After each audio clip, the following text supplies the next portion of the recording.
As few know, we live on airplanes that practically have no speed. Since the departure, nobody has moved an inch, probably because everyone was admiring the talent of those that landed before them. The lucky volunteers on board were ecstatic for the structured descent of the first men, a.k.a. the ones before.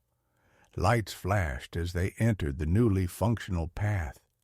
History was carved into the ground from footsteps of the first men. Garlic rose from the universe, spreading path-like tendrils to all who gazed upon it. The people started rubbing their butt all over the garlic while eating the land's famous salmon. And henceforth, nostrils everywhere were collectively assaulted by the smell of garlic. From the sky, tiny snowflakes rolled down, causing a rise in excitement. All the hooting and hollering loosed a final crash down the mountain. As the hollering faded, colorful bugs appeared, glory glows near to appear fantastical. Roughly everyone testified agreement breaking the new with such relief. Then the deputy sheriff forget to tariff. Easing their achievement suspect flames blocked the stresses motivating them to eat their way through the city. Burning through the red tape, old as a museum landscape, writing hateful words wrapped in a bow for the entire town to see. The curvy theology of the award ceremony gave me a sense of the opposite of pride. The wildlife started making an appearance, needing to level up to the police. The daily stampede rose above normal exposure as they tossed cars and cops alike. Youngsters were throwing rice as the train smoked up the town. The media caught the memory, since it was the first time in history something like this had ever happened. Their biology began to change and morph as the rice digested in their stomachs. They didn't take into account their organs or the investigation for discipline that would cause a lawsuit. Detective Johnny Johnson has a hypothesis of dangerous regulations being passed by first men. Carefully, the first men purchased accounts to illusion freedom. But the illusions can't delay the tears of those who have been lost. Running nearly out of options, frustration started to arise. But then Johnny pulled out his final clove of garlic, jumping on the scent-stacked wave and riding it to greener pastures. The smell must have rejected the first men because none followed. The second men, however, remarked and embarked on the scenty, fat-laced trail. Smoke appeared, tricking those below Johnny.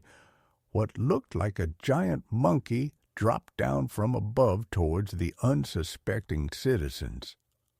"Remarkable!" they all screamed, wanting more details on when the purple squirrel was going to drop. Unfazed by the giant smoke monkey and obsessed with finding the purple squirrel, it is obvious that the first men's plot to deceive the people had worked. Yet there still remained hope, as one of the people down below pulled out her last clove of garlic, holding it above her head, and exclaimed, "You will not tread on me." And a bright, shining light burst from her hand, a tingling sensation filling her body as she began to push the garlic clove into the ground. Hoping this last garlic clove will grow into a beautiful bulb, she kissed her elbow for good luck. A profound ring of energy emanated from her elbow as it transferred to the garlic, shooting its top 100 feet out of the ground. That ring of energy was so powerful that the next morning, garlic was blasting everywhere. Sheep came from miles around, circling the giant stalks, drawn in by their power, but too overcome with the fear to even lick it. The sheep knew licking it would set a life of viewing psychedelic. One sheep, Ba Ba, didn't believe it, though. She was confident she'd be fine. Curiosity getting the better of her, she stuck her tongue down low. Breathing heavy, she licked like she had never licked before, licking for all sheep kind. Every sheep raised their head and bawed. Not noticing until the wind picked up, she started to adopt a twitch. The other sheep conducted a circle around her watching as she licked and twitched. Trying to get on her level, the other sheep left their opinions at the door and began to jump up and down, twitching the whole way. Music started rocking out of the giant garlic stalk, lights shining different colors off the rocks. The sheep started banging their heads and running into each other, giving birth to the first mosh pit. 2 sheep were fighting over the music selection, while other noticed for the first time they didn't have thumbs. The mosh pit was epic. The louder the music got, the harder the sheep banged their heads together, causing a slight headache to all who joined. The queen sheep herself began to slide into a human shape. Ideally, that was every sheep's goal, to become human. Once noticing what happened to queen sheep, an announcement was made in hopes to pioneer. The animals began to scratch at their skin, scoring huge chunks of fur as the arrival of smooth skin and fingers pushed the old hooves off.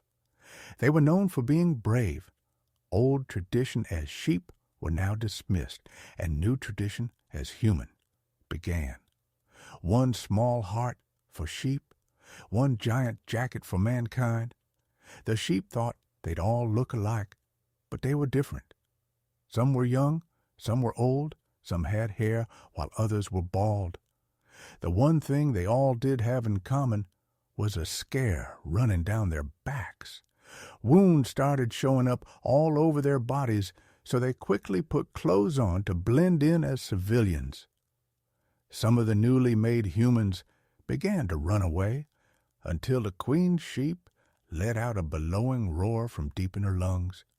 "Come to me, my childs, and I will treat your scars so you may live your best lives."